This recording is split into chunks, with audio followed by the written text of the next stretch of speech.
ఇంకెప్పుడు కనిపించకు. వెళ్ళిపో. విడిపోదామనేగా? విడిపోదాం. నా ఉద్దేశం అది కాదు.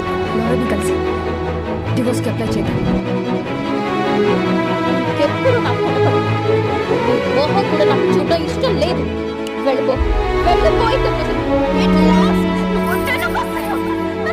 చచ్చిపోతా. నన్ను కూడా నన్ను వదలవా?